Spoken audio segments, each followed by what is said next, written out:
कल्पना कीजिए एक ऐसे राजकुमार की, जिसके पास जन्म लेते ही संसार का सारा वैभव, अपार स्वर्ण, दास-दासियां और एक विशाल साम्राज्य का उत्तराधिकार था। वह चाहता तो अपनी पूरी उम्र महलों की रेशमी दीवारों के बीच ऐश्वर्य के साथ बिता सकता था, लेकिन उसके भीतर एक अजीब सी बेचैनी थी, एक ऐसी तलाश जो उसे बाहरी सुखों में नहीं बल्कि अपनी आत्मा की गहराइयों में ले जा रही थी। यह कहानी है वैशाली के उस प्रतापी राजकुमार वर्धमान की, जिन्होंने सत्य की खोज में एक रात चुपचाप अपने राजसी वस्त्रों को उतार फेंका और नंगे पांव उन रास्तों पर निकल पड़े जहां केवल कांटे और पत्थर थे। उन्होंने 12 वर्षों तक एक ऐसी अग्नि में खुद को तपाया, जहां भूख, प्यास, अपमान और पीड़ा उनके साथी थे। आज के इस विशेष वीडियो में हम भगवान महावीर के उस अलौकिक सफर को जानेंगे, जिसने उन्हें केवल एक जैन तीर्थंकर ही नहीं, बल्कि पूरी मानवता के लिए अहिंसा और जियो और जीने दो का सबसे बड़ा मार्गदर्शक बना दिया। यह सफर केवल एक धर्म की स्थापना का नहीं है, बल्कि एक साधारण मनुष्य के भीतर छिपी अनंत शक्तियों को जागृत कर उसे महावीर बनाने की एक जादुई गाथा है।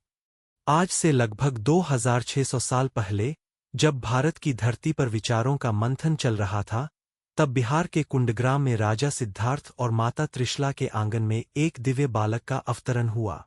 उनके जन्म से जुड़ी कथाएं इतनी अद्भुत है कि वे सुनने वाले के मन में श्रद्धा भर देती है। कहा जाता है कि जब महावीर माता की कोख में आने वाले थे, तब रानी त्रिशला ने 14 अत्यंत शुभ और प्रतीकात्मक स्वप्न देखे थे। उन सपनों में उन्होंने एक विशाल श्वेत हाथी, दहाड़ता हुआ सिंह, साक्षात लक्ष्मी जी, खिलता हुआ कमल, पूर्ण चंद्रमा और चमकते हुए सूर्य को देखा था। उस समय के महान ज्योतिषियों ने भविष्यवाणी की थी कि यह बालक या तो चक्रवर्ती सम्राट बनकर पूरी दुनिया पर राज करेगा, या फिर एक महान तीर्थंकर बनकर पूरी मानवता को अज्ञानता के अंधेरे से बाहर निकालेगा। बचपन से ही उनका नाम वर्धमान रखा गया, क्योंकि उनके जन्म के बाद से राज्य की सुख समृद्धि और वैभव लगातार बढ़ता ही चला गया। उनके आगमन ने न केवल इक्ष्वाकु वंश को गौरवान्वित किया, बल्कि समस्त प्रकृति में एक नई चेतना का संचार कर दिया। राजकुमार वर्धमान का बचपन महलों की चकाचौंध में बीता, लेकिन उनका मन कभी भी उन रेशमी बिस्तरों या 56 भोगों में नहीं लगा। वे अक्सर एकांत में बैठकर जीवन और मृत्यु के रहस्यों पर विचार करते थे। उन्हें लगता था कि जो सुख आज है और कल चला जाएगा, वह वास्तविक सुख कैसे हो सकता है। जैसे जैसे वे बड़े हुए, उनके भीतर का वैराग्य और भी गहरा होता गया। उन्हें महल के बाहर की दुनिया में लोगों का दुख, बीमारी और हिंसा बहुत विचलित करती थी। उन्हें समझ आ गया कि इंद्रियों का सुख क्षणिक है और असली आनंद केवल आत्म साक्षात्कार में ही छिपा है। 30 वर्ष की आयु में, जब उनके माता-पिता का स्वर्गवास हो गया, तब उन्होंने अपने बड़े भाई की अनुमति लेकर संसार का मोह त्यागने का कठिन निर्णय लिया। उन्होंने अपने कीमती आभूषण उतार दिए, सिर के बाल खुद अपने हाथों से उखाड़ लिए और एक मामूली फटे हुए वस्त्र को धारण कर सत्य की खोज में निकल पड़े। यह त्याग केवल भौतिक वस्तुओं का नहीं था, बल्कि उन सभी मानसिक बंधनों का था जो आत्मा को संसार से जकड़े रहते हैं। वर्धमान की साधना का काल 12 वर्षों तक चला, जो किसी भी साधारण मनुष्य की कल्पना से परे है। उन्होंने जंगल की उन गहराइयों को अपना घर बनाया जहां हिंसक पशु रहते थे। वे घंटों तक एक ही मुद्रा में बैठकर ध्यान लगाते थे, चाहे ऊपर से कड़कड़ाती धूप बरस रही हो या हड्डियां गला देने वाली ठंड पड़ रही हो। कई कई दिनों तक वे बिना जल और अन्न के रहते थे, जिसे जैन परंपरा में तप कहा जाता है। लोग उन्हें पागल समझते थे, उन पर पत्थर फेंकते थे और उनका अपमान करते थे, लेकिन महावीर के मुख पर कभी क्रोध की एक लकीर भी नहीं आई। उन्होंने हर शारीरिक कष्ट को चुपचाप सहा, क्योंकि वे जानते थे कि जब तक शरीर और मन की सीमाओं को नहीं तोड़ा जाएगा, तब तक परमात्मा का साक्षात्कार संभव नहीं है। उन्होंने सर्दी, गर्मी और वर्षा जैसी प्रतिकूल परिस्थितियों में भी अपनी मानसिक एकाग्रता को भंग नहीं होने दिया। उनकी इसी अजेय इच्छाशक्ति और अपनी इंद्रियों पर पूर्ण विजय पाने के कारण ही उन्हें महावीर की उपाधि दी गई। महावीर की साधना के दौरान की सबसे चर्चित कहानियों में से एक चंड कौशिक जहरीले सांप की कथा है। कहा जाता है कि एक वन में चंड कौशिक नाम का एक ऐसा भयानक सर्प रहता था, जिसकी दृष्टि मात्र से ही इंसान जलकर राख हो जाता था। जब महावीर उस रास्ते से गुजरे, तो वह सर्प क्रोधित होकर उन्हें डसने के लिए दौड़ा। उसने महावीर के पैर पर कई बार प्रहार किया, लेकिन महावीर शांत मुद्रा में खड़े रहे। उनके ध्यान और करुणा का तेज इतना अधिक था कि सांप का जहर भी बेअसर हो गया। महावीर ने अपनी करुणा भरी आंखों से उस सांप की ओर देखा और अत्यंत कोमल स्वर में कहा, हे चंड कौशिक, शांत हो जाओ, अपने भीतर के बोध को जगाओ। उन शब्दों में ऐसी जादुई शक्ति थी कि वह क्रूर सांप अचानक शांत हो गया और उसने हमेशा के लिए अपनी हिंसा का त्याग कर दिया। यह घटना सिद्ध करती है कि अहिंसा की शक्ति शारीरिक बल से कहीं अधिक प्रभावशाली है, और यह घृणा के विष को भी प्रेम के अमृत में बदल सकती है। साधना के दौरान महावीर की परीक्षा लेने के लिए स्वर्ग के एक देव, संगम देव, ने भी प्रयास किया था। उन्होंने महावीर को विचलित करने के लिए उन पर भयंकर प्रहार किए, उनके सामने डरावने रूप धारे और उन्हें कई तरह के शारीरिक कष्ट दिए। उन्होंने कभी सर्प बनकर डराया, तो कभी बिच्छू बनकर वेदना पहुंचाई। लेकिन महावीर हिमालय की तरह अडिग रहे, उनके चेहरे पर असीम शांति वैसी ही बनी रही। अंत में जब संगम देव अपनी हार मानकर जाने लगे, तो उन्होंने देखा कि महावीर की आंखों से आंसू बह रहे थे। जब उन्होंने कारण पूछा, तो महावीर ने कहा कि मुझे इस बात का दुख है कि मेरी वजह से तुम्हें इतना कष्ट उठाना पड़ा और तुम अपनी परीक्षा में असफल होकर खाली हाथ वापस जा रहे हो। एक महापुरुष के मन में अपने शत्रु के प्रति भी ऐसी करुणा होना ही उन्हें जिन यानी विजेता बनाती है। उन्होंने अपने मन के भीतर के क्रोध, लालच और अहंकार को पूरी तरह जीत लिया था, इसलिए उन्हें विजेता कहा गया। 12 वर्षों की उस कठिन तपस्या के बाद बिहार के जृंभिका ग्राम में ऋजुपालिका नदी के तट पर एक साल वृक्ष के नीचे महावीर को केवल ज्ञान की प्राप्ति हुई। उन्हें ब्रह्मांड के हर कण का ज्ञान हो गया और वे समझ गए कि दुख की असली जड़ हमारी असीमित इच्छाएं और रागद्वेष है। ज्ञान प्राप्त करने के बाद उन्होंने अपनी पहली सभा की, जिसे समवशरण कहा जाता है। लोककथाओं के अनुसार यह एक ऐसा दिव्य मंच था जहां पक्षपात की कोई जगह नहीं थी।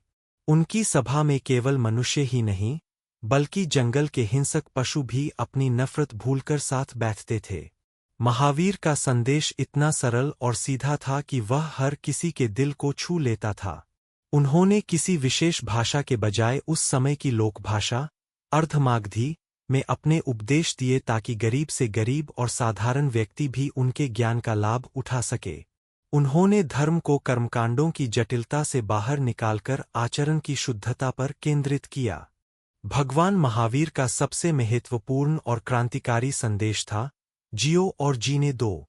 उन्होंने सिखाया कि इस सृष्टि में हर जीव, चाहे वह हाथी हो या एक छोटी सी चींटी, सबको जीने का उतना ही अधिकार है जितना कि एक मनुष्य को। उन्होंने अहिंसा की परिभाषा को बहुत व्यापक बनाया।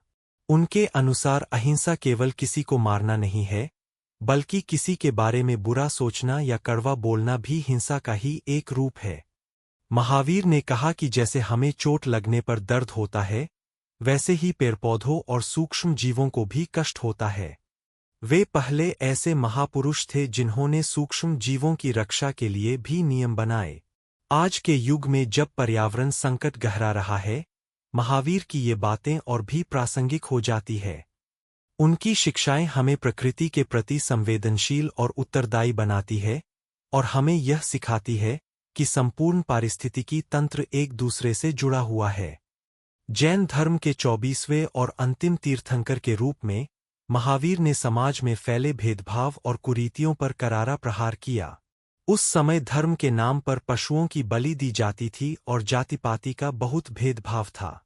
महावीर ने स्पष्ट रूप से कहा कि कोई भी मनुष्य अपने जन्म या जाति से महान नहीं होता, बल्कि वह अपने कर्मों और आचरण से बड़ा बनता है। उन्होंने वेदों के उस कालखंड में प्रचलित बलि प्रथा का कड़ा विरोध किया और करुणा को ही सर्वोच्च धर्म बताया। उन्होंने महिलाओं को भी आध्यात्मिक मार्ग में पुरुषों के बराबर अधिकार दिए, उन्हें साध्वी बनने और मोक्ष प्राप्त करने की अनुमति दी, जो उस समय के समाज में एक बहुत बड़ा क्रांतिकारी बदलाव था। उन्होंने आडंबरों और दिखावे की पूजा के बजाय आंतरिक शुद्धि और तप पर जोर दिया। उनके लिए सत्य वह था जो व्यावहारिक हो और जिसमें किसी का अहित न छिपा हो। महावीर ने अपने शिष्यों को जीवन जीने के लिए पंच महाव्रत यानी 5 मुख्य नियमों का पालन करने की सीख दी। पहला नियम था अहिंसा, यानी किसी को भी मन, वचन या कर्म से दुख न पहुंचाना।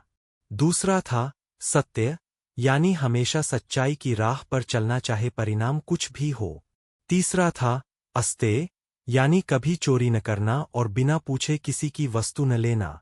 चौथा था अपरिग्रह, जिसका अर्थ है अपनी जरूरतों से ज्यादा धन या वस्तुओं का संग्रह न करना। यह संदेश आज के उपभोक्तावादी युग के लिए बहुत महत्वपूर्ण है। और पांचवां था ब्रह्मचर्य, यानी सादगी और संयम का जीवन जीना। ये 5 नियम आज भी एक आदर्श समाज के निर्माण के लिए सबसे बुनियादी शर्त माने जाते हैं। उन्होंने गृहस्थों के लिए इन नियमों को थोड़ा सरल बनाया ताकि वे भी अपनी सामाजिक जिम्मेदारियों के साथ धर्म का पालन कर सकें। महावीर का एक और बहुत ही प्रभावशाली सिद्धांत है अनेकांतवाद। यह सिद्धांत हमें सिखाता है कि सत्य के कई पहलू हो सकते हैं और हर इंसान का अपना एक दृष्टिकोण होता है। हम अक्सर यह सोचकर झगड़ते हैं कि केवल मैं ही सही हूं और दूसरा गलत है। लेकिन महावीर ने समझाया कि जैसे 7 अंधे आदमी एक हाथी के अलग अलग हिस्सों को छूकर उसे खंभा, दीवार या रस्सी बताते हैं, वैसे ही हम भी सत्य के केवल एक छोटे से हिस्से को देख पाते हैं। अगर हम दूसरों के विचारों का सम्मान करना सीख ले और यह समझे कि सत्य बहुआयामी है, तो दुनिया के सारे वैचारिक युद्ध अपने आप समाप्त हो सकते हैं। यह विचार आज के समय में सहिष्णुता और शांति बनाए रखने का सबसे बड़ा मंत्र है। यह हमें सिखाता है कि सत्य को जानने के लिए अहंकार का त्याग अनिवार्य है। 72 वर्ष की आयु में भगवान महावीर ने बिहार के पावापुरी में निर्वाण प्राप्त किया। जिस रात उन्होंने अपना देह त्यागा, वह कार्तिक मास की अमावस्या थी। कहा जाता है कि जब ज्ञान का वह महान सूरज अस्त हुआ, तो लोगों ने महसूस किया कि अब बाहरी रोशनी चली गई है, इसलिए उन्होंने उनकी याद में और उनके ज्ञान के प्रकाश को जीवित रखने के लिए अपने अपने घरों में दीपक जलाए।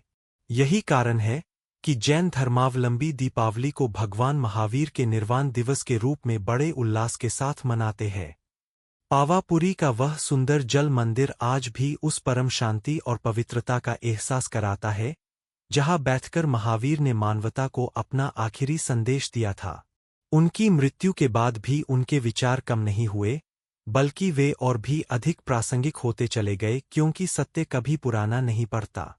भगवान महावीर की सबसे बड़ी सफलता यह थी कि उन्होंने धर्म को स्वर्ग या नरक के डर से बाहर निकालकर स्वयं की जिम्मेदारी बना दिया। उन्होंने कहा, अप दीपो भव, यानी अपनी रोशनी खुद बनो। उन्होंने यह कभी नहीं कहा कि कोई भगवान ऊपर बैठकर तुम्हारा भाग्य लिख रहा है या तुम्हें सजा दे रहा है। उन्होंने सिखाया कि तुम खुद अपने भाग्य के निर्माता हो और अपने कर्मों से ही अपनी गति तय करते हो। उनके अनुसार मोक्ष का द्वार किसी खास वर्ग या वर्ण के लिए नहीं, बल्कि हर उस व्यक्ति के लिए खुला है जो पवित्र मन से अहिंसा और सत्य के मार्ग पर चलने को तैयार है। उनके इस आत्मनिर्भर दर्शन ने लाखों लोगों को अपनी गुलामी और डर से मुक्त होने की शक्ति दी और उन्हें अपने भीतर की दिव्य चेतना को खोजने के लिए प्रेरित किया। आज 2600 साल बीत जाने के बाद भी महावीर स्वामी के सिद्धांत उतने ही आधुनिक लगते हैं जितने वे उस समय थे। चाहे वह आज के दौर की ग्लोबल वार्मिंग हो, प्रदूषण हो या देशों के बीच होने वाले विनाशकारी युद्ध, महावीर का अहिंसा और अपरिग्रह का संदेश ही एकमात्र समाधान नजर आता है। अगर हम अपनी जरूरतों को सीमित करना और दूसरों के अस्तित्व का सम्मान करना सीख लें, तो यह धरती फिर से स्वर्ग बन सकती है। महावीर ने हमें वह दृष्टि दी जिससे हम एक छोटे से तिनके में भी परमात्मा के अंश को देख सकते हैं। उनकी कहानी केवल एक राजकुमार के सन्यासी बनने की कहानी नहीं है, बल्कि यह हर इंसान के भीतर बैठे वर्धमान को महावीर बनने के लिए प्रेरित करने वाली एक दिव्य पुकार है। वे हमें सिखाते हैं कि शांति युद्ध से नहीं, बल्कि आत्मसंयम से आती है। इस वीडियो के अंत में हमें यह याद रखना चाहिए कि महावीर जयंती मनाना या उनके चित्र की पूजा करना तब तक सार्थक नहीं है जब तक हम उनके बताए गए अहिंसा के मार्ग पर एक छोटा सा कदम भी न उठाएं। महावीर केवल एक धर्म के गुरु या पूजने की मूर्ति नहीं, बल्कि जीवन जीने का एक विज्ञान है। उनकी शिक्षाएं हमें एक बेहतर, संवेदनशील और दयालु इंसान बनने का साहस प्रदान करती है। महावीर स्वामी की यह पावन गाथा हमें अंधकार से प्रकाश की ओर ले जाने वाली एक ऐसी मशाल है जिसकी लौ कभी बुझ नहीं सकती। आशा है कि भगवान महावीर के जीवन का यह सफर आपके मन में भी शांति और करुणा का संचार करेगा और आप जियो और जीने दो के मंत्र को अपने जीवन का हिस्सा बनाएंगे। सत्य, अहिंसा और प्रेम की इस खोज में हमारे साथ जुड़ने के लिए आपका हृदय से आभार।